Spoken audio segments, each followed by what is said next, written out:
Primeira carta aos Coríntios, capítulo 11. Interessante, na nossa cultura, nós chamarmos Coríntios de uma carta, porque é uma carta com 13 capítulos. Não, 13 não, 16 capítulos. Quer dizer, no nosso contexto já não é nem carta, é livro mesmo, né? Mas, como nos acostumamos, nos condicionamos em chamar carta, fica então a expressão carta. Capítulo 11,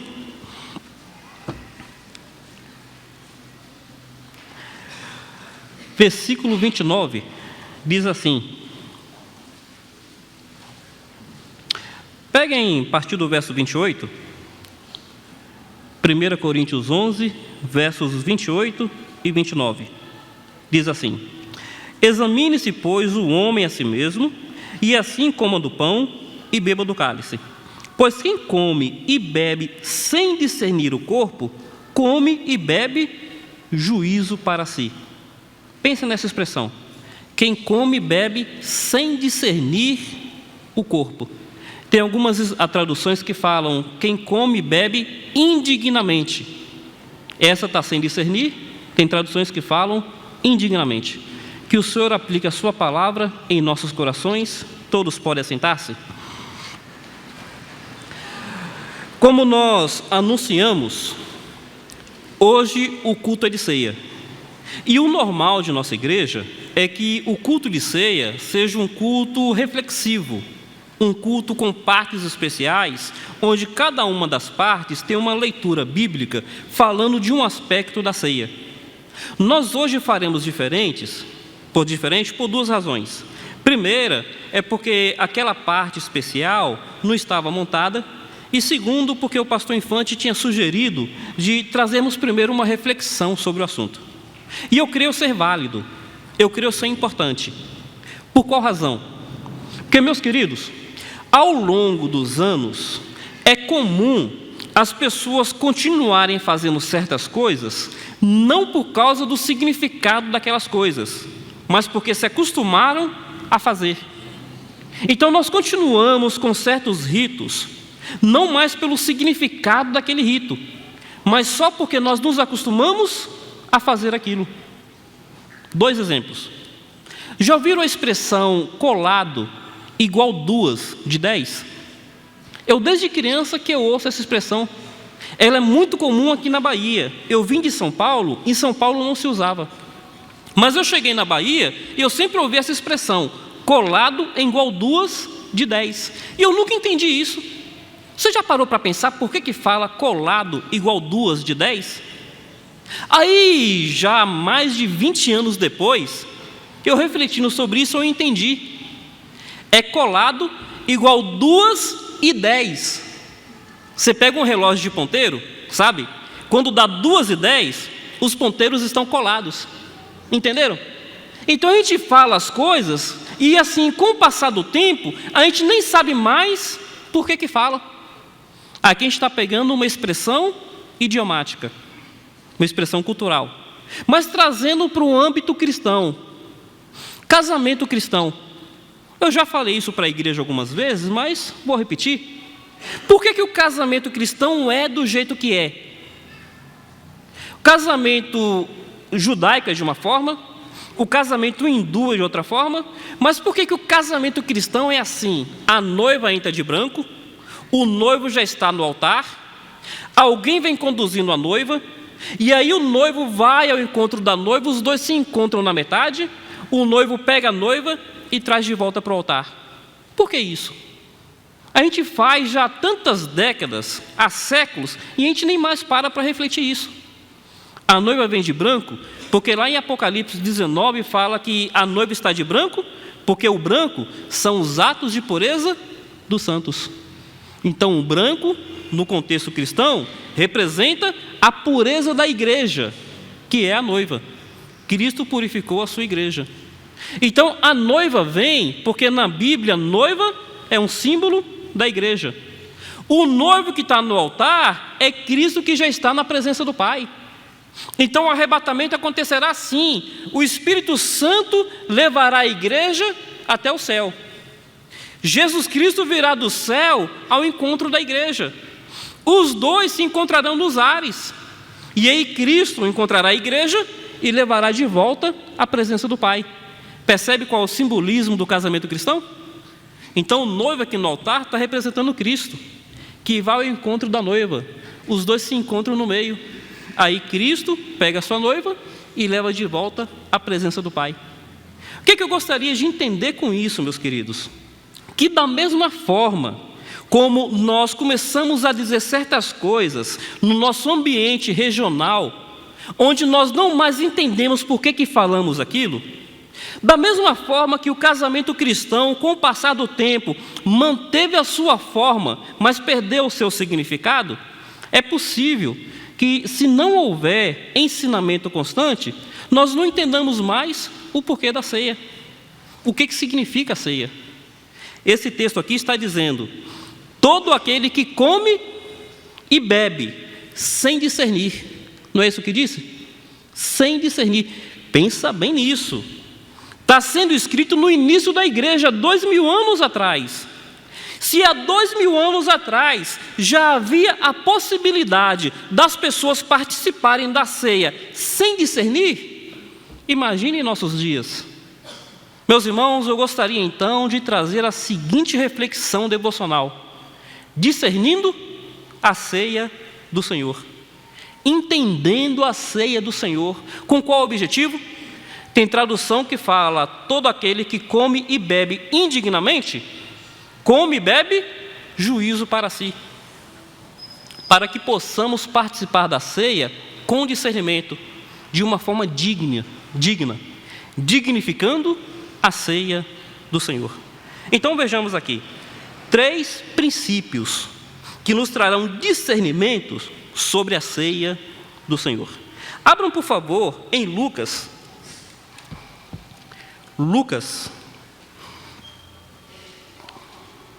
capítulo 25. Desculpe, é capítulo 22.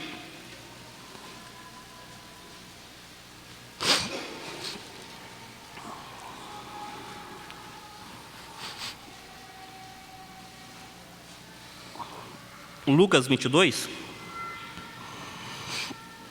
a partir do verso 14, diz assim: Lucas 22, verso 14. Chegada a hora, pôs-se Jesus à mesa e com ele os apóstolos, e disse-lhes: tenho desejado ansiosamente comer convosco essa Páscoa antes do meu sofrimento. Pois vos digo que nunca mais a comerei até que ela se cumpra no reino de Deus. Tomando um cálice, havendo dado graças, disse: tomai e reparti entre vós. Pois vos digo que de agora em diante não mais beberei do fruto da vide até que venha o reino de Deus. Meus irmãos, o que está acontecendo aqui? É a última noite de Jesus com seus discípulos. E aqui ele vai instituir a ceia do Senhor. Veja bem, as igrejas batistas históricas, elas não chamam Santa Ceia, elas chamam Ceia do Senhor. Daqui a pouco a gente vai entender o porquê. E aqui Jesus começa dizendo assim, desejo ansiosamente. Meus irmãos, pensem bem como é que Jesus começa esse momento. Desejo ansiosamente. Ele fala: nunca mais acontecerá isso entre mim e vocês, até que se cumpra o reino de Deus. Em primeiro lugar, meus irmãos, para discernirmos o que significa a ceia, é uma expressão íntima de comunhão. A ceia, em primeiro lugar, é uma expressão íntima de comunhão de Cristo com o seu povo e do seu povo uns com os outros. Comunhão, na realidade, quer dizer comer junto. Mas não é só comer junto como a gente faria no restaurante, como a gente faria convidando alguém para comer na casa da gente. É comer junto porque a gente se identifica uns com os outros. Jesus está pegando o pão e está dizendo: isso é meu corpo, comam, se apropriem de mim. Isso é o meu sangue, bebam, se apropriem de mim. Meus irmãos, a ceia, em primeiro lugar, é uma expressão de comunhão. Há um desejo do Senhor em ter esse momento com seus discípulos. Entendamos bem, não é apenas uma data que a igreja coloca no seu calendário quanto à sua liturgia. Tem igrejas que fazem uma vez por mês. Nós, como igreja, fazemos todos os meses, que tem 5 domingos, nós fazemos no último domingo. Mas não é apenas uma data no calendário, é um desejo do Senhor em ter esse momento com seus discípulos. Meus irmãos, o Senhor deseja que nós participemos deste momento. A palavra do Senhor mostra que é um anelo do Senhor, que é necessário haver um anelo de nós também por Ele. Ele anela por nós, nós precisamos anelar por Ele.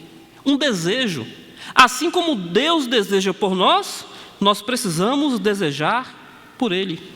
Pensem bem, Salmo 16, no verso 3, diz assim: quanto aos santos que há na terra, são eles os notáveis, nos quais eu tenho todo o meu prazer.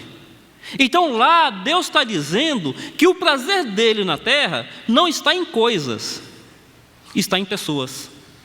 O prazer de Deus na terra não está nas reservas de petróleo, não está nas jazidas de ouro, não está na Amazônia, o pulmão do mundo, nem na bacia hidrográfica da Amazônia, reserva de águas potáveis mundial. O prazer de Deus está nas pessoas, não nas coisas. Mas ele fala quanto aos santos. Ele não está dizendo todas as pessoas. Ele está falando sobre um grupo seleto de pessoas, os santos. Jesus aqui, ele reuniu os discípulos à parte. Era um momento íntimo dele com seus discípulos. Quanto aos santos que há na terra, são eles os notáveis, nos quais eu tenho todo o meu prazer. A ceia do Senhor, em primeiro lugar, é uma expressão de comunhão. Jesus deseja ter esse momento com seus discípulos. Meus queridos, Deus deseja ter esse momento com seu povo. E é importante que, assim como há um desejo da parte do Senhor para conosco, que haja um desejo da nossa parte para com Ele. Salmo 16, verso 3, Deus fala dos santos. Salmo 16, verso 11, os santos falam de Deus. No verso 11, os santos dizem assim: na presença do Senhor, a plenitude de alegria. À sua direita, delícias perpetuamente. O que nós vemos então naquele salmo? Primeiro, Deus fala que se agrada nos santos, e os santos falam que se agradam em Deus. No momento da ceia, assim como o Senhor manifesta desejo em estar com seus discípulos, é importante que os seus discípulos manifestem desejo em estar com Ele. Meus irmãos, discernindo a ceia do Senhor, não é apenas um ritual, não é apenas uma liturgia, é uma expressão de comunhão, onde precisa haver um desejo mútuo, de Jesus para com seus discípulos, dos seus discípulos para com Jesus. Lembra que Jesus fala assim em João capítulo 4? Diz assim: chegará a hora em que os verdadeiros adoradores adorarão ao Pai em espírito e em verdade. E termina dizendo: porque o Pai procura, o Pai deseja por adoradores assim. Notem que há um desejo em Deus por um grupo de pessoas. E diante disso, o que precisa haver em nós? Esse desejo pelo Senhor. Meus irmãos, o salmo que diz: alegrei-me quando me disseram, vamos à casa do Senhor, precisa ser uma verdade no coração do seu povo. A alegria em estar na casa de Deus, em estar na presença de Deus. Para discernir o corpo, precisa haver desejo de comunhão. O Pai deseja por nós, Cristo deseja por nós. Precisamos desejar pelo Pai, precisamos desejar por Cristo. Lembra que a Bíblia fala que Deus vinha ter com Adão na viração do dia? Lá em Gênesis 3 fala que Deus veio ter com Adão na viração do dia, da mesma forma que Deus havia cultivado o hábito de ter comunhão com Adão, o Senhor cultiva o hábito de ter comunhão conosco. Precisamos desejar por ter comunhão com o Senhor. Em primeiro lugar, a ceia é isso. Nós só podemos discernir a ceia do Senhor se entendermos que é uma expressão íntima de comunhão. Nós com o nosso Senhor, nós com o povo do Senhor. Segundo lugar, meus queridos, a ceia é uma expressão de fé. A ceia expressa algo que nós cremos, que nós realmente confiamos, que nós internalizamos por certo, por real, por verídico. Jesus fala: este é meu corpo, este é meu sangue que foi dado por vós. Nós realmente confiamos que o Senhor se deu por nós. E lá em 1 Coríntios 11, continua dizendo assim: é por isso que muitos entre vós estão fracos, estão enfermos e até mesmo dormem. Veja bem, Paulo está dizendo que porque as pessoas não discernem o significado da ceia, elas enfraqueceram, elas adoeceram, muitas delas dormiram. Vamos entender isso. A ceia do Senhor ao longo dos anos, ao longo dos séculos, foi entendida de forma diferente. Por exemplo, existe a transubstanciação, é um ensino católico. Eu não estou aqui para criticar, apenas para explicar como eles creem. O que é a transubstanciação? O pão realmente se transforma no corpo de Cristo naquela hora. Então eles entendem que o pão realmente é o corpo de Cristo. O vinho realmente é o sangue de Cristo. Então isso é transubstanciação. Nós não cremos assim. O pão continua sendo pão, o vinho continua sendo vinho. Existe um outro ensino chamado consubstanciação. Esse ensino vai dizer que o pão é pão, mas Jesus se faz presente junto com o pão. Então, ainda que o pão não seja transformado, Jesus se faz presente. Nós também não cremos assim. A presença de Cristo não está no pão, está no povo de Cristo. Existe um terceiro ensino, que é sacramento. O que é o sacramento? É algo que confere bênçãos. Então, quem participa do sacramento é mais abençoado, quem não participa deixou de ser abençoado. Esse é um terceiro ensino. Algumas igrejas evangélicas protestantes creem assim. É por isso que quando uma pessoa não participa da ceia, o pastor ou o presbítero vai levar na casa da pessoa para que ela seja abençoada. Meus irmãos, nós também não cremos assim. Nós não cremos na transubstanciação, nós não cremos na consubstanciação, nós não cremos que a ceia seja um sacramento. A ceia é um símbolo. O pão representa o corpo de Cristo. O pão não é o corpo de Cristo. Mas, meus irmãos, nós não podemos negar o aspecto espiritual da ceia, porque ainda que não tenha esse aspecto místico, Paulo chega a dizer que quem participa indignamente traz juízo sobre si, enfraquece, adoece, dorme. O que isso quer dizer, meus irmãos? Quer dizer o seguinte: nós não podemos perder o valor espiritual das coisas. Nós só podemos discernir o corpo de Cristo se nós trouxermos para nós de novo a noção do sagrado, a noção do santo, a noção do digno, do solene. Veja bem o que a palavra do Senhor nos ensina: guarda o teu pé quando entrares na casa de Deus. Percebe noção de dignidade, noção de solene, noção de santo? É a palavra de Deus que diz. A palavra do Senhor diz assim: o Senhor está no seu santo templo, cale-se diante dele toda a terra. O que é isso, gente? Isso é noção de santo, noção de sagrado, noção de solene. Nós precisamos considerar esse caráter santo, esse caráter vivo, inspirativo, porque isso traz fortalecimento, isso traz crescimento, isso traz despertamento. A ceia do Senhor realmente é um símbolo, mas esse símbolo expressa fé. Esse símbolo expressa uma confiança. Nós entendemos que nós participamos do corpo vivo de Cristo, do sangue real de Cristo. E porque nós cremos assim, a ceia revela esse símbolo. Meus queridos, parem para pensar nisso. Paulo está chegando à igreja de Corinto e está dizendo: é por isso que muitos entre vós estão fracos. Muitos entre vós estão enfermos. Muitos entre vós já dormem. Esse fraco, esse enfermo, esse dormir é fisicamente.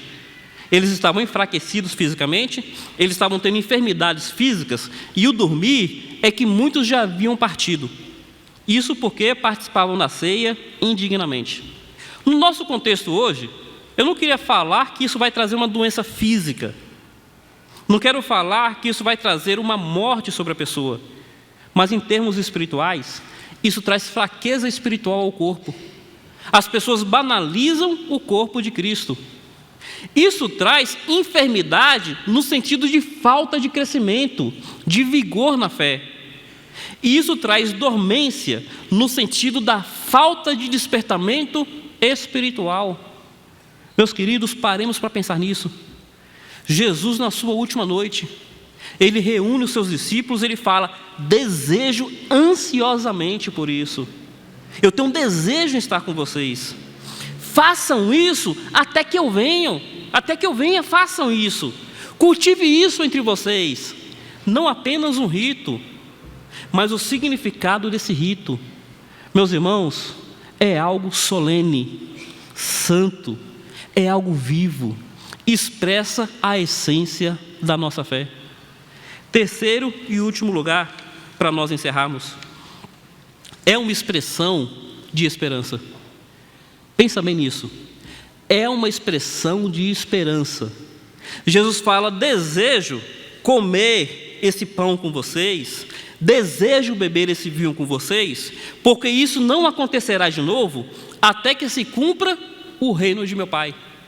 Jesus está prometendo que no milênio isso aconteceria de novo. Jesus está trazendo aos discípulos uma expectativa futura. Jesus está mostrando algo que aconteceria ali, naquele dia, naquela semana. Ele morreria. Mas Jesus também está querendo levantar os olhos deles a olhar para o futuro e saber que aquela expressão íntima de comunhão aconteceria de novo. É uma expectativa de esperança. Até que eu venha. Até que eu volte. Para pensar nisso. Qual foi o momento onde a ceia foi instituída? Imediatamente após a Páscoa. O que era a Páscoa, biblicamente, simbolicamente, profeticamente? A Páscoa era um evento passado que apontava para o evento futuro. Qual foi o evento passado? Foi aquele evento onde um cordeiro precisou ser morto para que a 10ª praga do Egito não entrasse na casa do povo de Israel. Esse foi o evento passado. Então um cordeiro precisou ser morto. Foi algo marcante, foi algo traumático, foi um livramento grandioso. O texto lá de Êxodo fala que na casa dos egípcios havia choro, enquanto que na casa dos judeus houve livramento. Então foi algo marcante, algo grandioso. A partir dali, o povo judeu, ano após ano, comemorava essa Páscoa, pensando em algo que aconteceu no passado. Mas eles não se davam conta que isso que aconteceu no passado apontava para algo que aconteceria no futuro. O cordeiro que foi morto naquela noite no Egito representava o Cordeiro de Deus, que tira o pecado do mundo. Então, naquela noite, quando Jesus comemora a Páscoa, ele estava dizendo o seguinte: olha, o meu sangue será dado por vós, o meu corpo será dado por vós. Aquilo que aconteceu há 1400 anos atrás no Egito estava apontando para algo que eu farei amanhã. Eu vou livrar o homem do juízo de Deus. E meus queridos, da mesma forma que a Páscoa foi algo do passado que apontava para algo do futuro, é a ceia. A ceia foi algo que aconteceu no sacrifício de Cristo, que aponta para algo que acontecerá no futuro. Da mesma forma que Cristo morreu numa cruz, dessa mesma forma, Cristo virá em glória para estar com seus discípulos. E para pensar nisso. Assim como na Páscoa, por maior que tenha sido o acontecimento passado, o acontecimento futuro era maior. Por maior que tenha sido aquele cordeiro que livrou os judeus do anjo destruidor, a morte de Cristo foi muito maior do que a morte do cordeiro. Sabe o que me leva a entender isso? Por maior que tenha sido o sacrifício de Cristo, por maior que tenha sido, a dimensão completa desse sacrifício, nós poderemos desfrutar no milênio, que é a comunhão real com o Senhor, a presença do Senhor conosco, nós na presença do Senhor. Hoje nós participamos da ceia de que forma? Os diáconos recebem o pão da mão dos pastores. Vocês recebem o pão das mãos do diácono. Meus queridos, ali no milênio, todos nós, na presença do Senhor, todos nós recebendo diretamente do Senhor, todos nós podendo desfrutar dessa íntima comunhão com o Senhor. Jesus Cristo, na sua última noite, Ele quer falar que realmente haveria algo traumático naquela semana, mas Ele quer trazer uma expectativa de esperança. Ele quer trazer um motivo para ansiarmos um futuro próspero, de tal forma que a partir dali a igreja, por mais que passasse por luta, provação, dificuldades, a igreja tinha uma perspectiva alegre sobre o futuro, esperavam o Senhor, esperavam de tal forma que o último livro da Bíblia, a última expressão que a Bíblia usa é Maranata, ora vem Senhor Jesus. Vamos participar da ceia neste momento. E de que forma nós precisamos discernir o corpo? Em primeiro lugar, entendendo que esse é um momento de comunhão. Comunhão com o Senhor, comunhão com o povo do Senhor, que haja esse desejo no nosso coração. Segundo lugar, entendendo que é uma expressão de fé, confiando que isso é real na vida do seu povo. Terceiro lugar, com uma atitude de esperança. Um dia nós participaremos deste momento na presença direta do nosso Senhor Jesus Cristo. Que Deus nos abençoe. Agora nós teremos uma parte especial. O grupo Ágape irá cantar. Enquanto o grupo Ágape canta, quero convidar os pastores e os diáconos para vir à frente, para procedermos como temos planejado.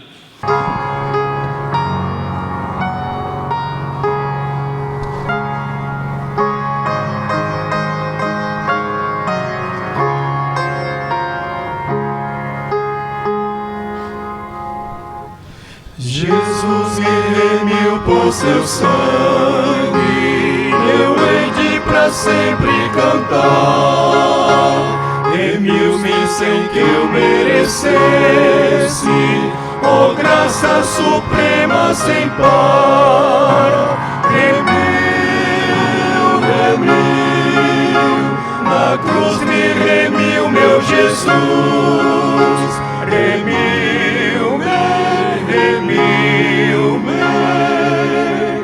Por isso ando agora em sua luz. Eu sei que de ver em sua glória o Rei cuja lei é de amor, pois sempre Ele guia meus passos e põe-me na boca o louvor. Na cruz me remiu meu Jesus. Remiu-me.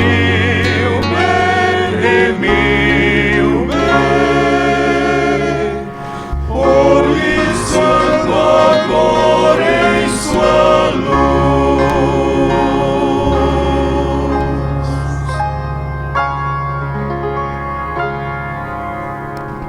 Quem participa? Pastor Vitor já trouxe a mensagem hoje a respeito da ceia. Então, aquele que participa deve ser lavado e purificado pelo sangue de Jesus Cristo, o Cordeiro de Deus. Esse é o primeiro passo para participar da ceia. Depois vem aquele examine-se, foi falado também, pois o homem e mulher a si mesmo, assim coma e beba.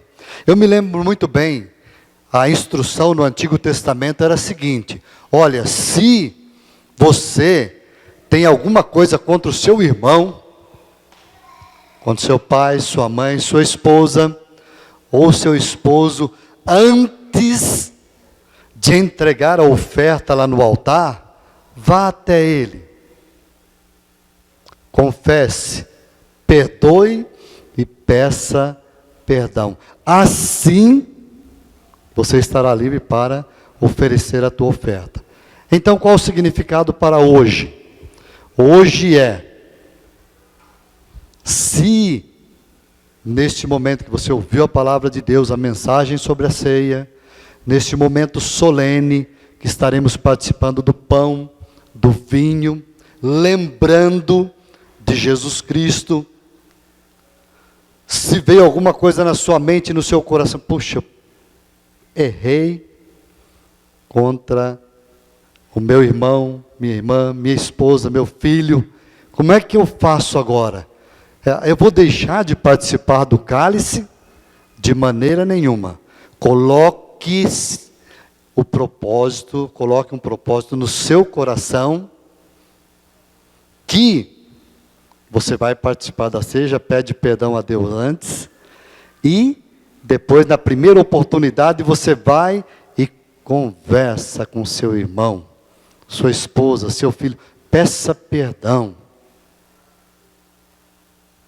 Aí, você está apto, fazendo esse autoexame, diante de Deus e diante dos homens.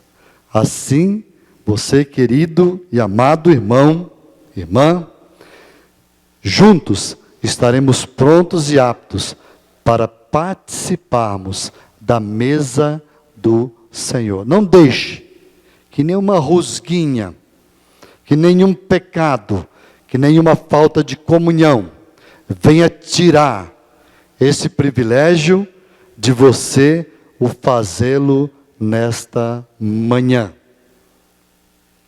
Então fica o conselho bíblico: examine-se a si mesmo e assim coma e beba dignamente diante de Deus e dos homens. Neste momento, pensando, refletindo naquilo que ouvimos e acabamos de ouvir agora, vamos pedir para que a nossa irmã Erlânia cante um hino de louvor a Deus, Via Dolorosa.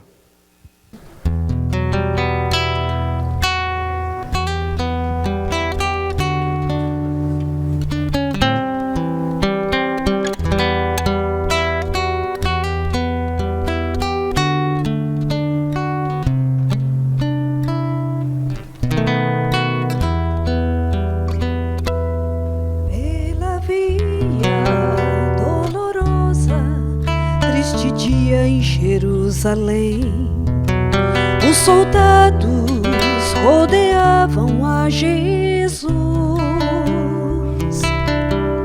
mas a gente se acercava para ver quem carregava aquela cruz.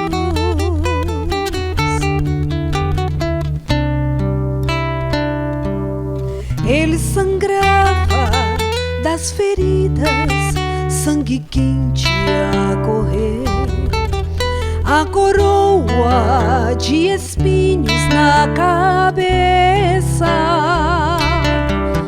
tropeçava a cada passo ao ouvir o gritar daquela multidão. Pela via dolorosa que havia dessa dor, como ovelha veio Cristo Rei Senhor, mas foi Ele quem demonstrou o seu amor por ti, por mim. pela via dolorosa ao Calvário a sofrer.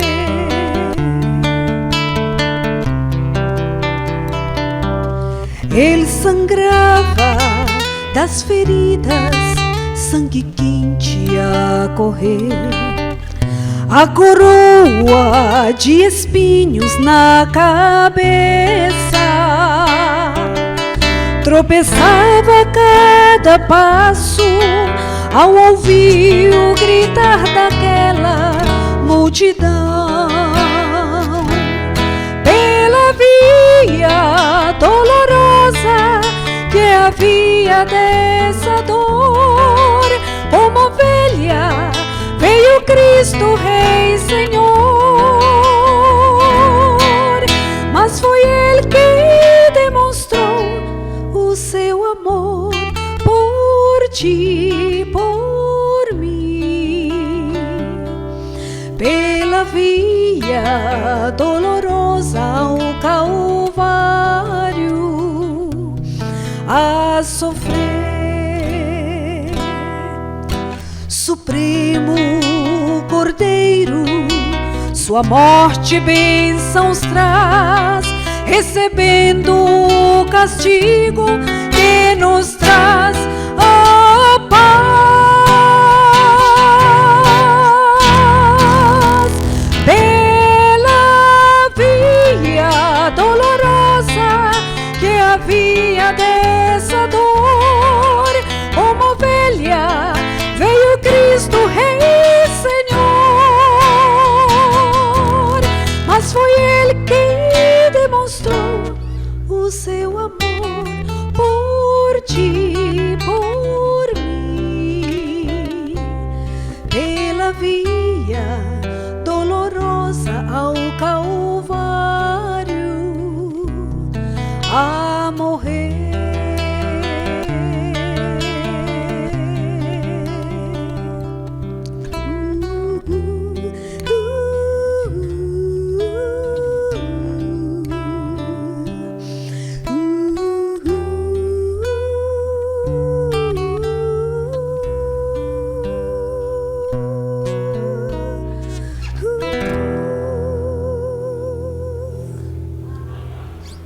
Primeira carta de Paulo aos Coríntios, capítulo 11, versículos 23 e 24 nos diz: porque eu recebi do Senhor o que também vos ensinei, que o Senhor Jesus, na noite que foi traído, tomou o pão, e tendo dado graças, o partiu e disse: tomai, comei, isto é meu corpo que é partido por vós, fazei isto em memória de mim. Nós vamos dar graças primeiro, observando o texto bíblico, agradecendo a Deus pelo sacrifício de Cristo na cruz do Calvário e sua ressurreição dentre os mortos para a nossa salvação. Pastor Sidney nos eleva a Deus nessa palavra de oração. Nosso Pai, nós te louvamos e te agradecemos pelo presente dos céus que veio até nós, o teu Filho amado Jesus Cristo. Muito obrigado a Deus por esse presente incalculável, custou a vida do teu filho. Nós te agradecemos pela morte, te agradecemos pelo derramamento do sangue de Jesus Cristo, pelo corpo de Cristo sendo pregado na cruz. Obrigado porque o sangue dele nos lavou e nos purificou de todo o pecado, e também continua nos lavando e nos purificando para uma vida de santificação e glorificação ao teu nome. Ó Deus, obrigado por este presente, em nome de Jesus. Amém. Comamos o pão.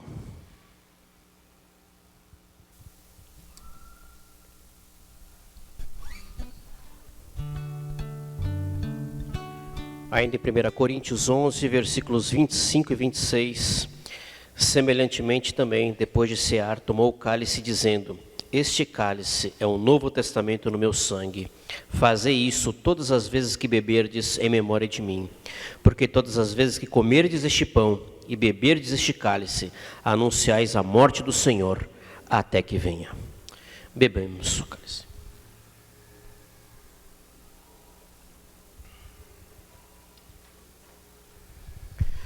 Vamos colocar de pé, irmãos, e vamos anunciar a volta de Cristo, cantando o hino 112 do nosso cantor cristão.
Luciana Carvalho, sobrinha da irmã Isaura e irmã da irmã Suzana Santana, assistiu o culto pela internet, Imperatriz do Maranhão. Manda um abraço à igreja, especial a seus familiares aqui presentes.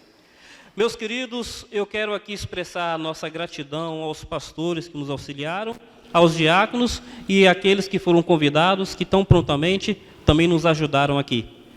Como ceia é uma expressão de comunhão, essa comunhão não vai encerrar aqui agora, não. Tem o almoço da comunhão aí na cobertura, como foi tão divulgado.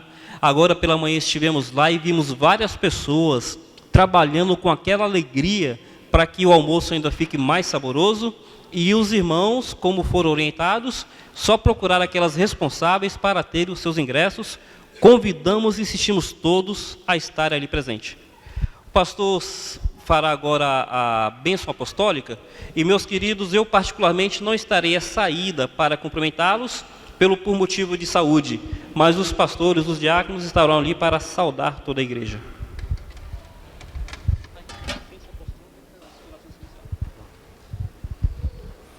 Oremos. Que a graça de Jesus Cristo, o amor de Deus, o eterno Pai, a comunhão do Espírito Santo de Deus esteja com o povo de Deus hoje e enquanto vivemos neste mundo, para a glória do teu nome, em nome de Jesus, amém. O culto está encerrado, com uma oração silenciosa, estamos terminando o culto desta manhã.